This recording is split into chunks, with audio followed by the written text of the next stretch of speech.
Dr. Sarah Chen pressed her gloved hand against the cold metal surface of the massive structure that had been unearthed from the Martian bedrock 3 months ago.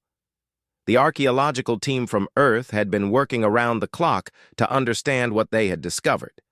But the alien vessel, for that's what it clearly was, remained as mysterious as the day they'd found it.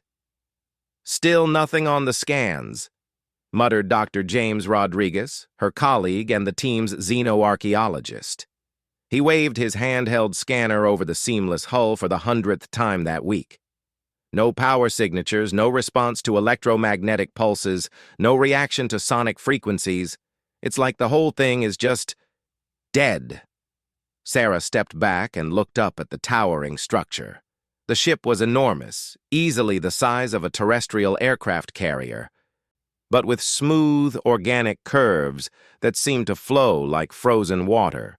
Strange symbols covered parts of the hull, glowing faintly with an inner light that their instruments couldn't explain.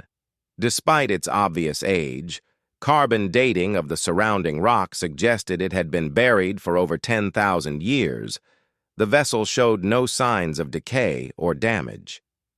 "The Galactic Council delegation arrives tomorrow," Sarah said, checking her tablet. "They're not going to be happy if we haven't made any progress." James snorted. "The Zephyrians and their allies have been treating us like children since first contact.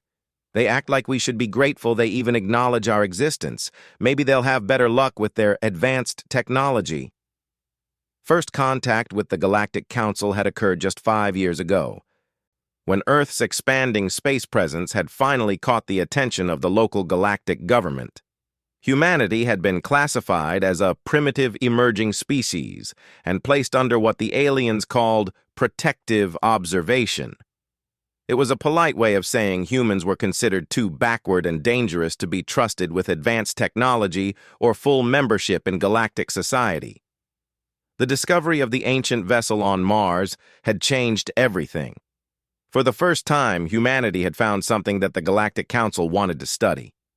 The Council's xenoarchaeology experts claimed the ship belonged to an extinct race called the Architects, beings who had vanished from the galaxy over 20,000 years ago. The Council had demanded joint custody of the find, but Earth's government had managed to negotiate for the human team to continue their research under Council supervision. Sarah walked around to the front of the vessel, where a section of the hull seemed different from the rest. The metal here had an almost mirror-like quality, and the symbols were more densely packed. "James, come look at this. I think this might be some kind of access panel." Rodriguez joined her, running his scanner over the area. "Interesting. The composition here is slightly different. Higher concentration of some kind of crystalline matrix I can't identify." He looked up at her. "Want to try something?" Before Sarah could ask what he meant, James pulled off his work glove and placed his bare hand against the mirror-like surface. Nothing happened for several seconds. Then suddenly the symbols around his hand began to pulse with a brighter light. "James, get back," Sarah warned, but her colleague was transfixed. "It's warm," he said, wonder in his voice, "and I can feel something, like electricity, but not quite." The pulsing grew stronger, and more symbols across the hull began to glow. Then, just as suddenly as it had started, everything went dark again. "Well, that was exciting," James said, flexing his hand. "But nothing actually happened. Maybe it needs more than just—" A thin line of light suddenly appeared where James had touched the surface. The line widened, revealing itself to be a seam in the hull that was slowly opening. Beyond the opening was darkness, but there was definitely an entrance forming. "We should call the base," Sarah said, backing away from the opening. "This is way beyond our clearance level." "Are you kidding me?" James was already moving toward the entrance. "We just made first contact with Architect technology. The Council experts couldn't even figure out how to turn on a light, and we just opened the front door. We have to see what's inside before they take over." Sarah hesitated. Protocol demanded that they report any significant developments immediately. But James was right. Once the Council delegates arrived, human access to the ship would probably become extremely limited. This might be their only chance to see what humanity had actually discovered. 10 minutes, she said, pulling out her portable light. We take a quick look, document what we can, and then we follow proper procedures. The entrance led to a corridor that stretched into the darkness ahead of them. The walls were lined with more of the symbol-covered panels, most dark, but some still glowing with faint light. The air inside was stale but breathable, and their instruments detected no dangerous gases or radiation. The artificial gravity is still working, James observed, checking his scanner. After 10,000 years. Whatever these architects were, they built things to last. They moved deeper into the ship, their lights revealing chambers filled with incomprehensible machinery and technology. Everything was built on a scale for beings roughly human-sized, which Sarah found oddly comforting. At least they wouldn't need to worry about accidentally triggering something designed for creatures 3 times their height. "Look at this," James called from ahead. Sarah hurried to catch up and found him standing in front of a massive chamber filled with what could only be described as a command center. Rows of stations with crystalline displays surrounded a central platform, and the entire space was dominated by a huge curved screen that covered most of the far wall. "This has to be the bridge," Sarah breathed. "James, we need to document this properly. The archaeological implications alone—" She was interrupted by the sound of footsteps echoing from the entrance corridor. Multiple sets of footsteps, moving with purpose. "Dr. Chen! Dr. Rodriguez!" The voice that called out was unmistakably alien, the synthesized tones that the Zephyrian translators produced. "Please respond to our location queries immediately." "They're early," James muttered. "The delegation wasn't supposed to arrive until tomorrow." "Probably monitoring our communications," Sarah replied. "When we reported the hull opening, they must have rushed here." She raised her voice. "We're in here. Follow the corridor straight back." A few minutes later, 5 figures appeared at the entrance to the bridge chamber. 4 were Zephyrians, tall, thin beings with pale blue skin and large black eyes, dressed in environmental suits. The 5th was clearly in charge, wearing elaborate robes that marked him as a council authority. "I am Primary Investigator Zekhai of the Council Archaeological Commission," the robed figure announced. "You will explain immediately how you gained access to this architect vessel." Sarah exchanged glances with James. The Zephyrian's tone was even more condescending than usual, with an undertone of what sounded like nervousness. "Dr. Rodriguez placed his hand on what appeared to be an access panel," Sarah explained. "The ship responded by opening an entrance." "Impossible," one of the other Zephyrians said. "Architect technology requires specific neural interface protocols. Primitive species lack the necessary biological compatibility." "Well, it worked," James said, a hint of irritation in his voice. "Maybe your information about architect technology isn't as complete as you think." The primary investigator moved to one of the command stations and produced a device from his robes. He passed it over the crystalline surface, frowning at whatever readings he was getting. "These systems are dormant but intact," he said. 10,000 years of operation-ready preservation. The Council's xenoarchaeologists have dreamed of such a find. He looked back at the humans. "You will now demonstrate exactly what you did to activate the access sequence." James looked at Sarah, who nodded reluctantly. He approached another panel near the command center and placed his bare hand on its surface. Once again, symbols began to glow around his touch, and the panel lit up with complex displays. The Zephyrians stepped back in alarm, their translator devices chattering in what sounded like rapid, nervous conversation in their native language. "Fascinating," the primary investigator said, though his voice carried a note of unease. "The bio-authentication system appears to be responding to human genetic markers. This should not be possible." "Why not?" Sarah asked. You said the architects vanished 20,000 years ago. Maybe humans share some biological heritage with them. No, Zekai said firmly. The architects were silicon-based life forms. They shared no genetic relationship with any carbon-based species in the known galaxy. And yet... He trailed off as James's contact with the panel triggered a new response. The massive display screen at the front of the bridge suddenly flickered to life, showing what appeared to be star charts and streams of data in the architect language. "James, step away from the console," Sarah said urgently. She could see that the Zephyrians were becoming increasingly agitated, their large eyes darting between the humans and the now active displays. But before James could move, another voice filled the chamber. It was clearly artificial, but somehow more alive than any computer voice Sarah had ever heard. "Bio-authentication accepted," the voice said in perfect English. "Welcome, inheritors. Primary systems standing by for authorization." "Inheritors?" James repeated. "What does that mean?" The primary investigator was now openly backing toward the exit, gesturing for his team to follow. "This is a critical development that requires immediate council consultation," he said. "All humans will evacuate this vessel immediately while we assess the situation." "Wait a minute," Sarah said, moving to block their exit. "This is still a human archaeological site. You can't just order us to leave."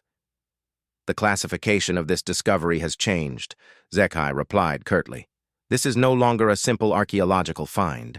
This vessel is responding to human presence in ways that suggest active architect technology. The safety implications..." He was interrupted by a new sound from the ship's systems, a deep, thrumming vibration that they could feel in their bones. More displays throughout the bridge were coming online, and the symbol-covered panels in the walls were beginning to glow more brightly. "Primary systems initializing," the ship's voice announced. "Authorization required for full activation. Please provide authentication sequence." "What kind of authentication?" James asked, apparently talking to the ship itself. "Genetic marker confirmed. Neural pattern confirmed. Final authentication requires biological catalyst. Please provide appropriate sample." "Sample of what?" Sarah called out. "The authorization protocol requires a small quantity of inheritor blood," the ship replied matter-of-factly.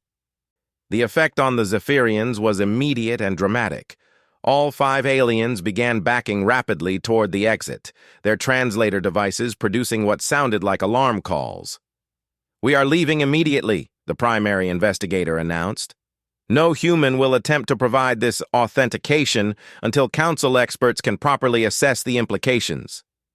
"Hold on," James said, stepping toward the central command platform. "Maybe we should find out what this ship actually is before we start running away from it." "No!" Zekai's voice was sharp with fear. "Human ignorance of galactic history creates unacceptable risks. You do not understand what you may be activating." But James was already pulling a small medical scanner from his toolkit. "It just wants a drop of blood." "How dangerous could that be?" He pricked his finger with the scanner's sampling needle, holding the small drop of blood that formed on his fingertip. "James, don't..." Sarah started to say. But her colleague had already pressed his finger to a small depression in the central command console. The effect was immediate and overwhelming. Every panel, every display, every surface in the bridge exploded with light. The thrumming sound became a deep harmonic that seemed to resonate through their entire bodies. Outside the ship, they could hear machinery coming online after 10,000 years of silence. "Full authentication accepted," the ship announced, its voice now carrying harmonics that made it sound almost musical. "Welcome aboard the Architect Warship Retribution. Primary systems online. Weapons systems online. Defense systems online. All systems operating at 97% efficiency after extended dormancy period." The word warship hit the bridge like a physical blow. Sarah felt her knees go weak as the implications sank in. They hadn't just activated some ancient exploration vessel or cargo hauler. They had awakened a weapon of war built by a civilization that the Galactic Council still spoke of in hushed, fearful tones. The Zephyrians were now in full retreat, running toward the exit with desperate speed. Primary Investigator Zekhai paused only long enough to shout back at them. "You have no idea what you have done. The Council will be informed immediately. Humanity will answer for this." And then they were gone, leaving Sarah and James alone on the bridge of an active architect warship that was apparently waiting for their orders. "Well," James said, looking around at the fully operational command center, "I think we just became the most important humans in the galaxy." "Or the most dangerous," Sarah replied, staring at the tactical displays that were now showing the positions of every ship in the Mars orbital zone. Including, she noticed with growing alarm, what appeared to be targeting solutions for all of them. The ship's voice filled the bridge again, patient and ready. "Awaiting orders, inheritors. What are your instructions?" Sarah stared at the tactical display showing targeting data for every vessel in Mars orbit, her mind racing through the implications of what they had just activated. The Retribution wasn't just any warship, it was an architect warship, built by a civilization that had mysteriously vanished but left behind technology so advanced that even the Galactic Council treated their ruins with fearful respect. "We need to contact Earth immediately," she said, reaching for her communication device. But before she could activate it, the ship's voice interrupted. "Inheritors, multiple hostile vessels are approaching this position at maximum velocity. Estimated time to arrival, 47 minutes. Recommend immediate defensive preparations." James moved to one of the bridge stations, where holographic displays showed the approaching ships in detail. "Sarah, look at this. There are 12 vessels heading our way. The computer is identifying them as Zephyrian military cruisers and at least 3 Council enforcement ships." "They're not wasting any time," Sarah muttered. She opened her communicator and tried to reach the human base on Mars. Static filled the channel. "Communications interference detected," the ship announced. "External jamming field is preventing standard transmissions. However, this vessel's communication systems remain operational. Would you like to establish contact with any specific parties?" "Can you reach Earth?" Sarah asked. "Yes. Earth Strategic Command communication protocols are accessible through your personal identification codes. Shall I establish a priority channel?" "Do it." The main display shifted to show the familiar blue and white seal of Earth's Space Defense Force. A moment later, the face of Admiral Rebecca Martinez appeared on the screen, her expression shifting from curiosity to alarm as she took in the alien bridge behind Sarah and James. "Dr. Chen, what is your status? We've lost all contact with the Mars Research Station, and our long-range sensors are detecting massive energy signatures from your location." "Admiral, we've accidentally activated an architect warship. The Galactic Council delegation fled the scene, and now we have hostile alien forces approaching our position." Admiral Martinez's face went pale. "Doctor, please tell me you're joking." "I wish I was. The ship responds to human genetic markers and activated when we provided a blood sample. It's calling us inheritors and waiting for orders. We have less than 45 minutes before a Galactic Council fleet arrives, and I don't think they're coming to negotiate." The Admiral turned away from the screen, and Sarah could hear her barking orders to someone off camera. When she turned back, her expression was grim. "Dr. Chen, Earth's defense fleet is currently scattered across 3 star systems. The nearest ships are 6 hours away at maximum burn. Whatever happens in the next hour, you're on your own." "What are our orders?" James asked, stepping into view of the camera. "Your orders are to survive," Admiral Martinez said, "and if possible, prevent an interstellar incident. We'll deal with the political fallout later." The connection ended, leaving Sarah and James alone with their thoughts and a fully armed alien warship. "Inheritors," the ship's voice said. "The approaching hostile force has increased to 18 vessels. They are broadcasting surrender demands on all frequencies." "What are they saying?" Sarah asked. The ship's translation systems converted the alien transmissions into English. Primary Investigator Zekhai's voice filled the bridge, but now it carried a tone of desperate urgency rather than condescension. Human primitives aboard the Architect vessel, you will immediately evacuate that ship and surrender yourselves to Council authority. Your activation of Architect military technology constitutes a Category 1 threat to galactic stability. Compliance is not optional. Charming, James muttered. They've gone from treating us like children to treating us like terrorists in about 30 minutes. Sarah walked to the central command platform where James had provided the blood sample. Ship, can you tell us more about what you are? Why do you respond to humans? I am the Architect Warship Retribution, constructed 23,000 years ago during the final phase of the Silence Wars. My creators designated genetic inheritors for each of their military assets, ensuring that their weapons could not be used by hostile forces, even if captured. But humans weren't even evolved 23,000 years ago, Sarah protested. Incorrect. Analysis of your genetic patterns indicates ancient Architect genetic modification. Your species contains dormant genetic sequences that mark you as designated inheritors. The Architects seeded multiple worlds with these modifications before their ascension to post-physical existence. James and Sarah exchanged stunned looks. Are you saying humans are genetically modified descendants of the Architects? James asked. Partially correct. Humans are one of 17 species that carry Architect inheritance markers. However, you are the first inheritors to be discovered in over 4,000 years. The others were eliminated by the current galactic powers to prevent exactly this scenario. Sarah felt a chill run down her spine.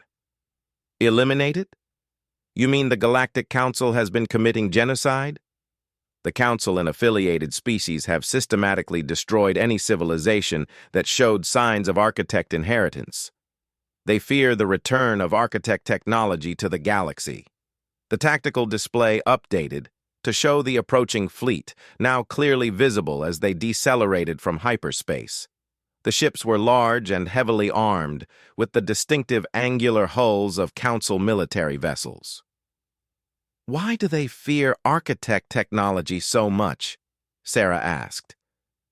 The Architects were the dominant military power in this galaxy for over 3 million years. Their weapons and ships were designed to be superior to anything that could be constructed using conventional galactic technology. A single Architect warship could destroy entire fleets. How many ships could this one handle? James asked, studying the approaching forces. Current enemy formation consists of 18 vessels of varying classes. Total estimated threat level, minimal. The Retribution could eliminate all hostile forces within approximately 4 minutes of engagement. Sarah grabbed James's arm. We can't just start shooting at them. That would make Earth an enemy of the entire Galactic Council. And if we surrender, they'll probably dissect us to figure out how we activated this ship, James replied.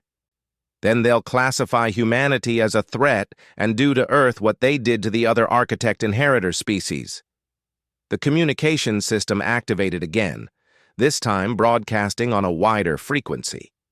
But the voice that came through wasn't Zekhai.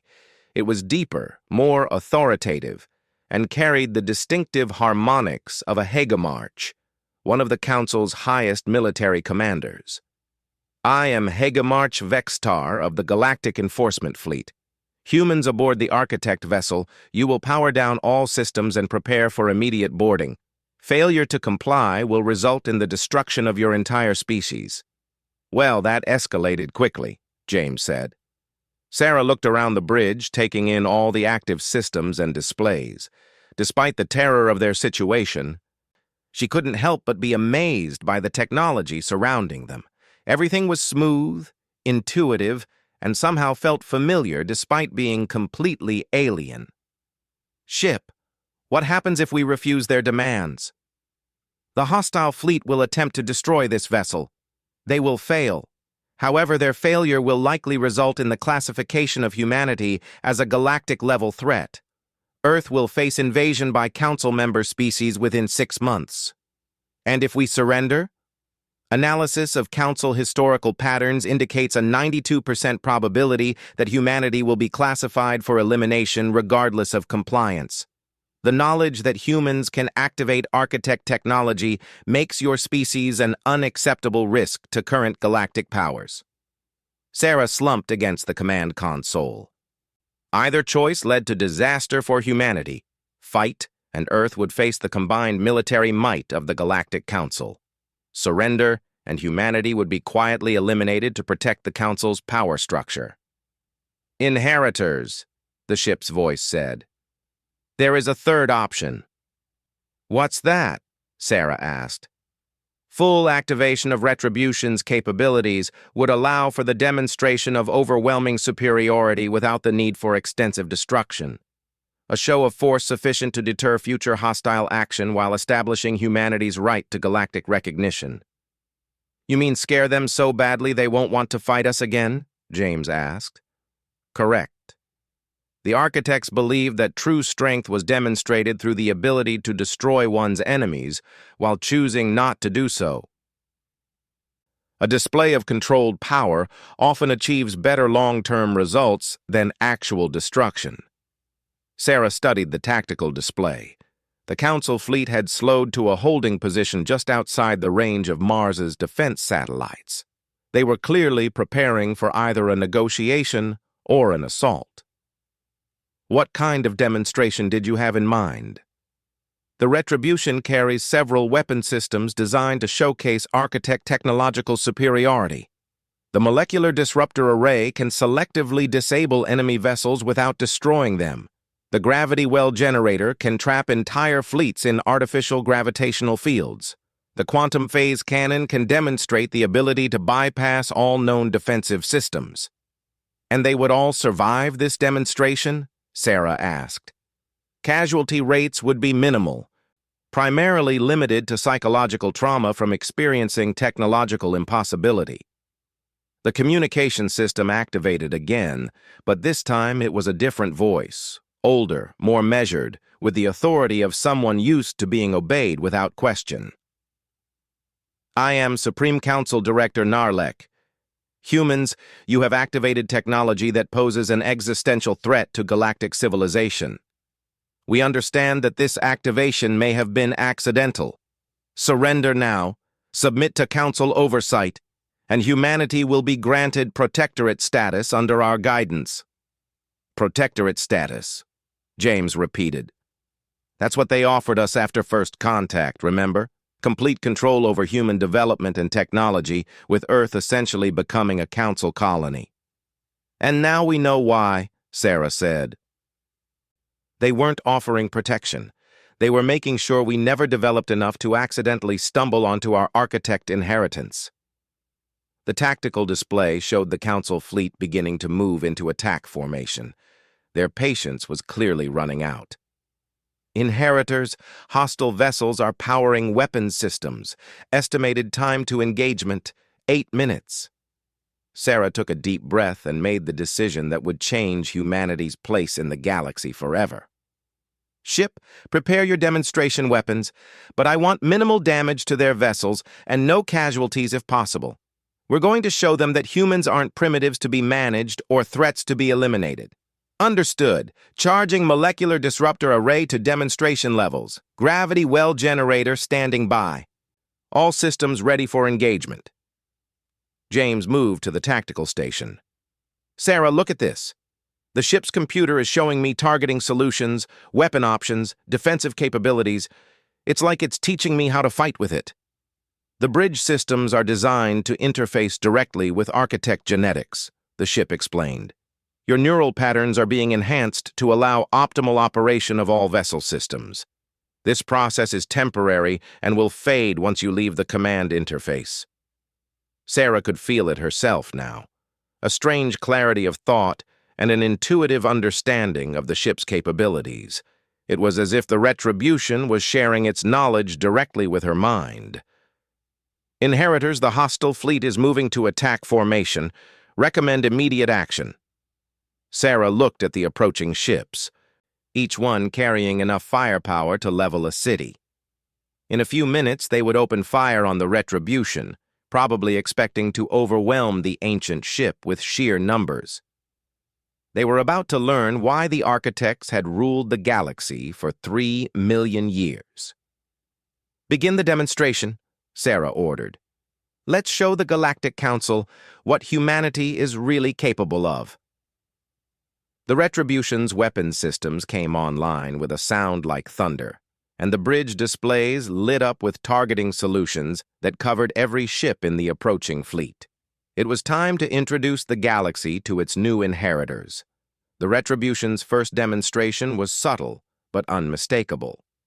The molecular disruptor array fired invisible beams that passed harmlessly through the armor of every ship in the Council fleet, but caused every weapon system aboard those vessels to simply stop working.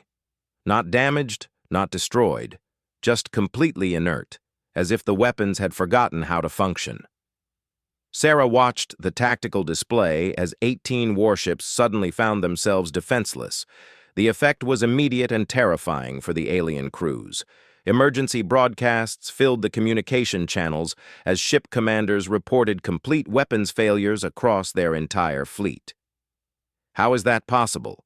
James asked, studying the readouts that showed the precise effect of the Retribution's first weapon system. "The molecular disruptor array alters the quantum structure of specific materials at the atomic level," the ship explained. "Enemy weapons systems are temporarily converted to inert matter. The effect will reverse in approximately 1 hour, but demonstrates our ability to neutralize threats without causing permanent damage." Hegemarch Vextar's voice cut through the chaos on the communications channel, his previous authority now replaced by barely controlled panic. "All ships, report status. How many vessels have been hit?" "All ships report identical weapons failure, Hegemarch," came the response from his flagship. "Our entire armament has been neutralized. We are detecting no energy discharge from the Architect vessel." "Impossible," Vextar replied. "Our sensors would detect any attack." "Hostile fleet is attempting to withdraw," the Retribution announced. "Recommend demonstration of containment capabilities." Sarah nodded. "Do it, but keep them safe." The second demonstration was far more dramatic. The ship's gravity well generator created a localized distortion in space-time that trapped the entire Council fleet in an invisible cage.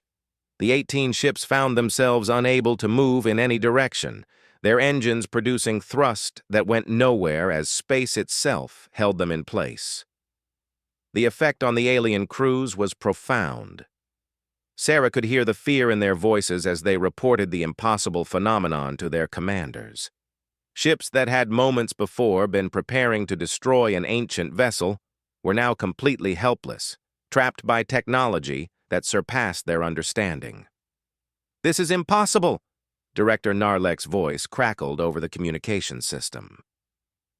"Our scientific advisors assured us that Architect technology was only marginally superior to current galactic standards."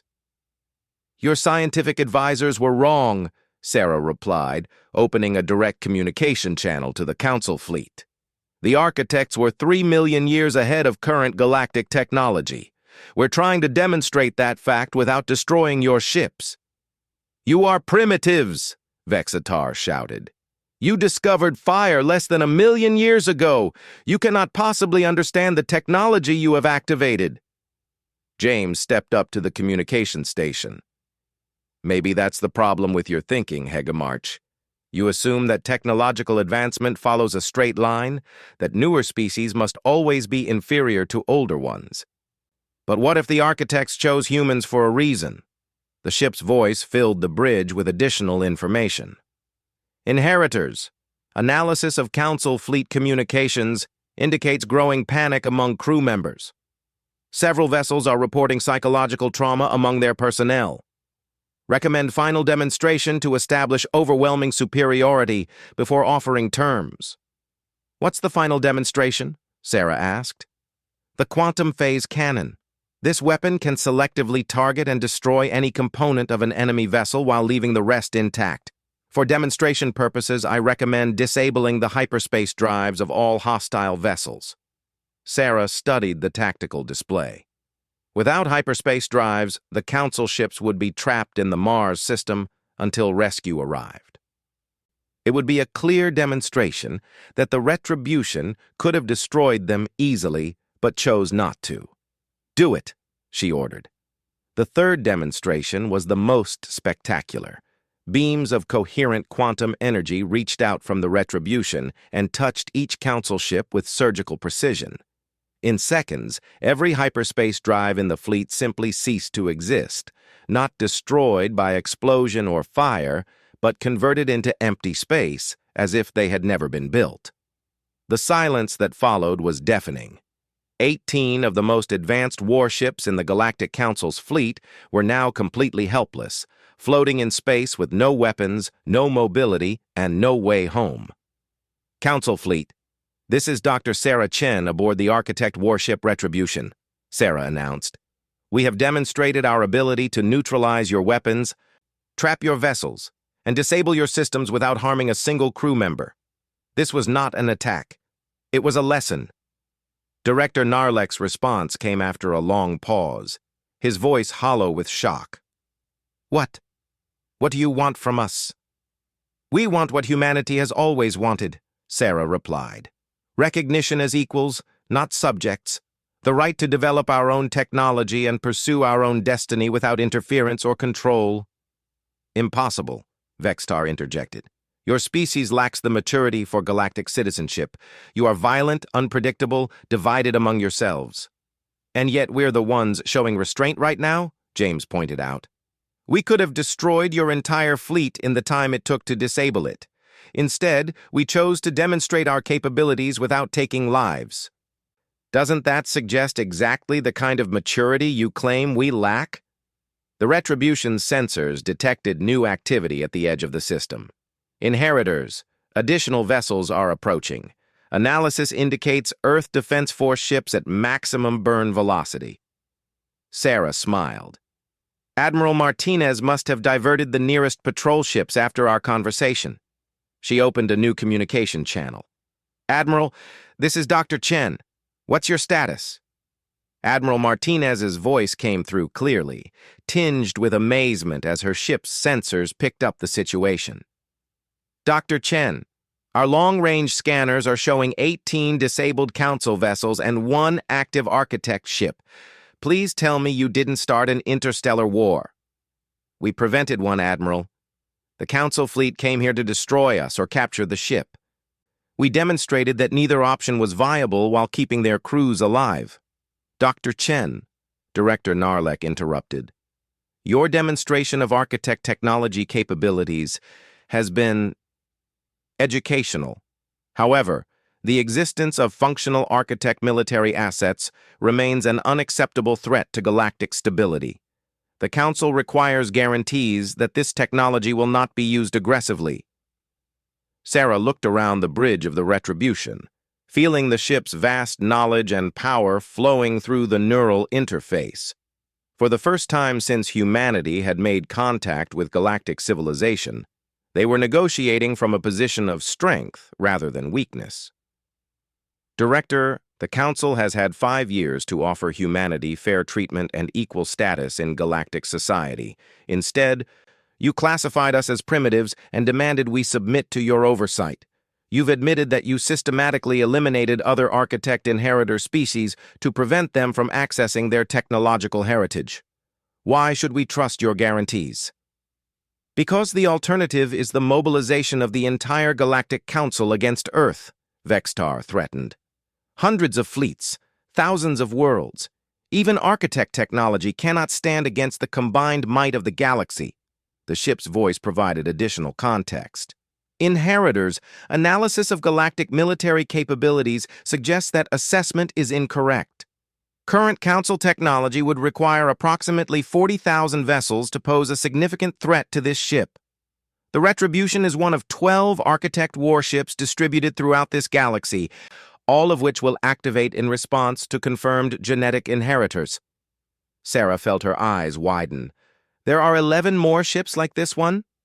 "Correct. The Architect Defense Network was designed to prevent the suppression of inheritor species." Full network activation would result in overwhelming technological superiority for architect inheritors. The implications hit the council representatives immediately. Director Narlek's voice was barely a whisper when he responded. 12 architect warships. The council's combined fleets number less than 8,000 vessels. And now you understand why the architects seeded genetic inheritors throughout the galaxy, James said. They wanted to ensure that their technology would eventually return to defend against exactly the kind of suppression the Council has been practicing. Admiral Martinez's voice cut through the tense silence. All parties, this is Admiral Martinez of Earth Defense Force. I'm transmitting new orders from Earth Strategic Command. Dr. Chen, you are hereby granted full diplomatic authority to negotiate on behalf of humanity. Sarah straightened, feeling the weight of responsibility settle on her shoulders. She was no longer just an archaeologist who had stumbled onto an ancient ship. She was humanity's representative in reshaping the galactic balance of power. Director Narlek, Hegemarch Vextar, here are Earth's terms for peaceful resolution, she announced. First, immediate recognition of humanity as a full member species in the Galactic Council with all rights and privileges that implies. Second, withdrawal of all restrictions on human technological development and space expansion. Third, reparations for the attempted suppression of our species' development over the past 5 years. And in return, Director Narlek asked, humanity commits to using architect technology for defensive purposes only. We will not initiate aggressive actions against Council member species, and we will work to establish new protocols for the peaceful integration of any other architect inheritor species that may be discovered in the future. The Council will never accept those terms, Vextar declared. Then the Council will face the consequences of that decision, Sarah replied calmly. The choice is yours. But remember that you came here with 18 ships planning to destroy or capture us. You're leaving with 18 disabled vessels and the knowledge that we could have vaporized your entire fleet, but chose not to. That level of restraint deserves to be met with equivalent reasonableness. The communication channel was quiet for several minutes. Sarah could almost hear the frantic discussions taking place aboard the Council ships as their commanders tried to figure out how to deal with a completely transformed strategic situation. Finally, Director Narlek's voice returned, sounding aged and tired. Dr. Chen, I will need to consult with the full Council before providing a formal response to your terms. However, I am authorized to declare an immediate ceasefire and request permission to withdraw our damaged vessels for repairs. Granted, Sarah said. The retribution will restore your ship's basic systems in 1 hour. Your weapons and hyperspace drives will be regenerated in 24 hours, giving you time to reach the nearest Council outpost for full repairs. And the architect ship? Sarah looked around the bridge one more time, feeling the vast knowledge and power of the retribution surrounding her. The architect ship will remain under human control, as is our right as genetic inheritors. However, we're willing to share certain non-military architect technologies with Council species as part of a new partnership based on mutual respect rather than dominance. As if responding to her words, the ship's voice added, all architect inheritors will be protected under the Defense Network protocols. Any attempt to suppress or eliminate inheritor species will result in automatic network activation. The message was clear. The age of the Galactic Council's unchallenged dominance was over. Humanity had not only survived their first major test in galactic politics, but had fundamentally altered the balance of power in their favor. Over the following hours, as the Council fleet made hasty repairs and preparations for departure, Sarah and James began to explore more of the Retribution's capabilities. The ship contained not just weapons, but vast databases of architect knowledge, advanced manufacturing systems, and technologies that could revolutionize human civilization. You realize we just changed everything, James said. standing at the bridge's main viewport as the Council ships finally activated their restored hyperspace drives and departed for their home systems. "I know," Sarah replied. "The question is whether we changed it for the better." "Inheritors," the ship's voice said. "Long-range sensors indicate that the other architect vessels in this galaxy are beginning to activate. It appears that news of humanity's emergence as active inheritors is spreading throughout the defense network." Sarah smiled, thinking about the conversations that must be taking place in council chambers across the galaxy as the news spread. Humanity was no longer the primitive species that could be safely ignored or controlled. They were the inheritors of the most advanced military technology the galaxy had ever seen. And they had announced their presence by showing mercy rather than destruction. "Set course for Earth," Sarah ordered. "It's time to go home and figure out what kind of future we're going to build with our new capabilities." As the Retribution turned toward the blue world that humanity called home, Sarah reflected on how much had changed in just one day. They had started as archaeologists, studying an ancient relic, and ended as the diplomatic representatives of a transformed human civilization. The galaxy would never underestimate humanity again, and perhaps with wisdom and restraint, they would never have to.